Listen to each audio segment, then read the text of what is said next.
Fala pessoal, hoje a nossa análise vai entrar de cabeça em um dos textos mais fascinantes e, vamos confessar, mais desafiadores de toda a teoria jurídica, Teoria Geral do Direito e Marxismo, escrito pelo Evgeny Pachucanes. Mas olha, o nosso foco aqui vai ser cirúrgico. A gente vai se debruçar única e exclusivamente sobre o prefácio dessa obra. O grande objetivo desta exploração é assumir a exata perspectiva dialética do próprio autor para desempacotar e simplificar aquelas ideias complexas que muitas vezes assustam quem está logo no comecinho da faculdade de Direito ou dando os primeiros passos nos estudos marxistas. Podem se preparar, porque essa vai ser uma jornada de desconstrução teórica absolutamente formidável. Bom, o nosso mapa mental para a explicação de hoje passa por 6 pontos estruturais bem diretos que estão nesse prefácio. Primeiro, o sucesso inesperado, depois o alerta do autor, passando por o erro dos marxistas, a forma da mercadoria, a ilusão burguesa e, para amarrar tudo no final, o fio de Ariadne. Seguir essa estrutura passo a passo vai ajudar imensamente a clarear como os conceitos histórico-materialistas se conectam de verdade na prática. Vamos lá? Seção 1. O sucesso inesperado. O impacto imprevisto. Para a gente realmente entender esse prefácio, a gente precisa entrar na mente do Pachucanes no exato momento em que ele percebe o tamanho da repercussão do que ele tinha acabado de escrever. É super importante situar esse contexto histórico. Acontece que esse texto se tornou uma obra seminal na teoria jurídica quase que da noite para o dia. A velocidade com que o livro virou um pilar absoluto para acadêmicos e estudantes foi uma coisa de louco. Aconteceu uma verdadeira explosão de interesse no campo da teoria do direito, algo que pegou até o próprio autor totalmente de surpresa. E foi exatamente essa repercussão que motivou ele a sentar e escrever este prefácio, já que surgiu uma necessidade urgente e muito rápida de lançar uma segunda edição. E aí ele solta essa frase aqui. Quando da publicação do meu livro, não pensava se fizesse necessária uma segunda edição.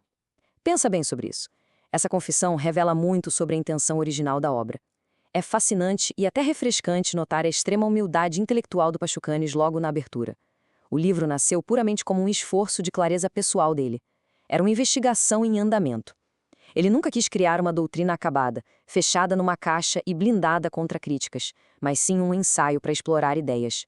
Essa confissão tão aberta de que não se esperava tamanho sucesso é o que leva diretamente à maior preocupação dele em relação a quem fosse ler o livro a partir dali. E isso nos leva à seção 2, o alerta do autor. Não é um manual. Avançando para a estrutura da obra, tem um alerta que é simplesmente vital. O ponto crucial é essa advertência muito forte e enfática. Este livro não pode de modo algum servir de manual. E por que isso? Bom, um pensador estritamente dialético como Pachucanes rejeita com todas as forças a ideia de um manual estagnado. Manuais geralmente dão aquelas respostas prontas, tudo muito mastigadinho para a gente memorizar de forma mecânica para uma prova, né?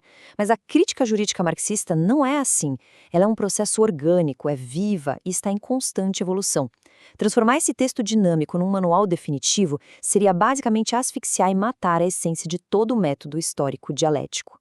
Então, no lugar de um manual, ele define o trabalho como um esboço de assimilação. Para ficar mais claro, a gente pode pensar nisso como um esqueleto teórico super robusto. É uma estrutura abstrata projetada justamente para estimular que a pesquisa continue e não para ditar uma verdade final e absoluta que encerra o assunto. Para quem estuda a fundo esse tema, isso quer dizer que a teoria histórico-materialista exige uma investigação contínua, incansável. É um convite gigante para usar essas ferramentas analíticas com o objetivo de aprofundar o estudo do direito em qualquer área, seja no direito civil, no penal ou em qualquer outra, sempre rejeitando aquela velha absorção passiva de conteúdo. Seção 3. O erro dos marxistas. A antítese. Com o alerta devidamente dado, o prefácio apresenta a sua grande antítese e mira uma crítica muito afiada direto para o próprio campo de teóricos marxistas da época. Ele estabelece um diálogo super direto com os pares dele, apontando o dedo de forma muito respeitosa, claro, mas específica, para o companheiro P. I. Stucker. E veja bem, embora o Pachucanes reconheça e valorize demais as contribuições e o pioneirismo do Stucker para a teoria jurídica, ele identifica ali uma falha estrutural. É um ponto cego metodológico gigantesco na forma como esses juristas estavam tentando entender o fenômeno do direito como um todo. E essa falha metodológica mora exatamente nessa expressão, que limitava tudo: regulamentação coativa social. Basicamente, os teóricos daquele momento reduziam o direito pura e simplesmente ao uso da força, a coerção bruta exercida pelo aparelho repressivo de Estado. A galera acreditava que, bom, se existe uma regulação social e existe a ameaça de violência do Estado para garantir que a regra seja cumprida, então pronto, isso já é o direito. Mas o argumento do Pashkanis vem para demonstrar de um jeito brilhante que essa definição é só descritiva, é muito superficial. Ela pode até descrever ali o momento final em que a lei é aplicada, mas ignora por completo a origem profunda do direito. Ignora de onde ele vem de forma estrutural, material e econômica. E isso que a gente está vendo agora ilustra de forma perfeita a verdadeira cisão que rolou no pensamento jurídico marxista daquela era. De um lado, a visão sociológica tradicional, o direito sendo compreendido só como a força bruta, a polícia, a vontade imposta por um Estado dominador. Do outro lado, a perspectiva estrutural rigorosa e revolucionária do Pashkanis. A espinha dorsal do direito não nasce só porque o Estado impõe a coerção. Ela nasce, na verdade, da realidade econômica mais dura do dia a dia. Mais especificamente, ela nasce daquela mecânica incansável das trocas de mercadorias. Toda essa desconstrução leva a uma reflexão inescapável que o próprio texto joga no nosso colo. Se o direito não é apenas a imposição violenta e autoritária do Estado, se as raízes dele estão enfiadas muito mais profundamente no tecido social, o que ele é fundamentalmente? De onde, afinal de contas, surge a forma do direito? Seção 4. A forma da mercadoria. A síntese dialética. Entrando agora na tese central, a verdadeira síntese histórico-materialista se revela nessa formulação que é absurdamente precisa, a tentativa de aproximar a forma do direito da forma da mercadoria. Gente, este é o coração do livro. É o grande triunfo teórico delineado logo ali no prefácio. O argumento do autor defende que é cientificamente impossível a gente entender os contratos, entender os tribunais, a ideia de propriedade ou as leis, sem antes entender como os bens materiais circulam lá na base da sociedade. Existe uma ligação genética, umbilical mesmo, entre a maneira como a compra e venda acontece no mercado e a maneira como todo o edifício do direito é construído. Para garantir que esse conceito estrutural fique absolutamente cristalino, a gente precisa definir o que é essa tal forma da mercadoria. Dentro da teoria marxista, uma mercadoria nunca é apenas um objeto inanimado, tipo um sapato ou um celular que colocaram numa prateleira. Ela carrega dentro dela uma relação social muito profunda e quase sempre oculta. Numa sociedade inteiramente pautada na produção de mercadorias, os produtores se relacionam uns com os outros de forma indireta, trocando valores que eles consideram equivalentes.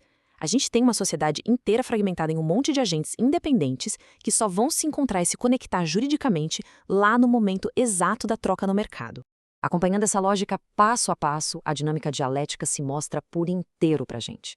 No passo 1, temos a base material primária, o mercado, onde os produtos precisam circular o tempo todo, sem parar. No passo 2, para que essa circulação aconteça de um jeito pacífico e fluido, o sistema econômico exige imperativamente que os participantes reconheçam uns aos outros como donos, como proprietários iguais e livres daquelas mercadorias que estão trocando.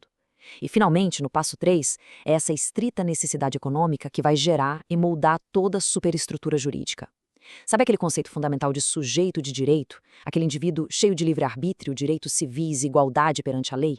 Ele nasce exatamente como um reflexo estrutural para satisfazer a necessidade que a economia mercantil tem de encontrar agentes legalmente capazes de assinar um contrato de troca. É de explodir a cabeça, né? Seção 5. A ilusão burguesa, desmascarando a ideologia. Agora, compreender toda essa gênese material obriga a gente a bater de frente com aquelas filosofias idealistas do direito que são tradicionalmente ensinadas nos bancos das faculdades. Trazendo referências diretas ao Capital, do Karl Marx, e ao Anti-Durring, do Friedrich Engels, o prefácio deixa muito claro que essa tese não surgiu do nada num vácuo acadêmico. Ele fundamenta com uma maestria incrível que aqueles ideais todos majestosos de igualdade jurídica e liberdade humana, que as constituições modernas tanto celebram, não são vitórias puras da bondade ou do espírito moral. Na verdade, pela leitura materialista do autor, eles são reflexos ideológicos. São deduções superabstratas que derivam única e diretamente das condições calculistas que uma economia dependente de troca constante de mercadorias exige para funcionar. O contraste entre essas duas visões é um negócio de extrema importância.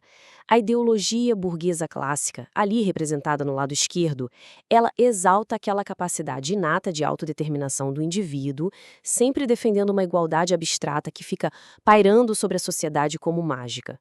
No entanto, a realidade materialista, no lado direito, demonstra que essas liberdades formais servem, na prática, como uma grande cortina de fumaça. Elas mascaram a mecânica dura e crua da economia mercantil.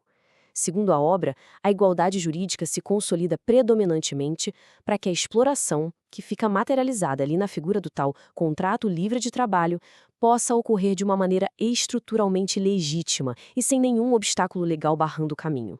Seção 6. O fio de Ariadne. Navegando no labirinto. Chegou a hora da gente costurar todos esses conceitos densos usando uma metáfora que é simplesmente brilhante, apresentada bem nas páginas introdutórias do livro. O fio de Ariadne, lá na mitologia grega clássica, foi aquele recurso vital que permitiu encontrar a saída segura de dentro do labirinto do Minotauro, sem se perder em um monte de corredores que não dão em lugar nenhum.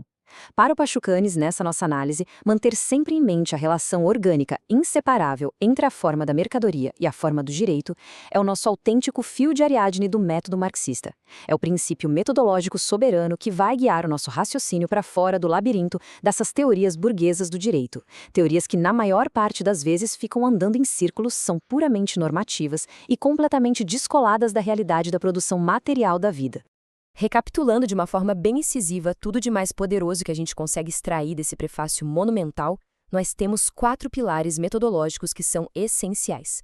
Primeiro de tudo, a teoria é viva. A gente deve evitar a todo custo tratar essa obra como um manual dogmático e engessado. Segundo, é imperativo olhar muito além da simples coerção da polícia ou da punição do Estado na hora de definir o que é o direito. Terceiro, o verdadeiro cerne de qualquer investigação jurídica está em mapear e conectar as categorias da forma do direito diretamente à circulação da forma da mercadoria.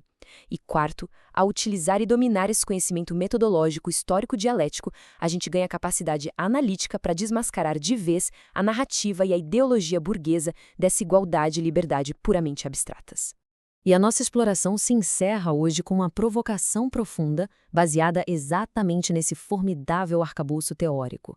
Se a forma jurídica sempre espelha, inevitavelmente, a forma material da mercadoria, será que até os nossos direitos civis mais sagrados são, no fim de todas as contas, simplesmente a sombra da acumulação de capital? É uma pergunta bem incômoda, não é?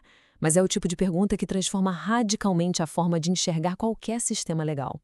O mergulho nas páginas deste prefácio evidencia que o texto completo e a argumentação super robusta do Evgeny Pachucanes aguardam por uma leitura muito minuciosa. O estudo contínuo e o questionamento incansável dessas estruturas são o que há de mais fundamental para o pensamento crítico real. A gente se vê no próximo estudo.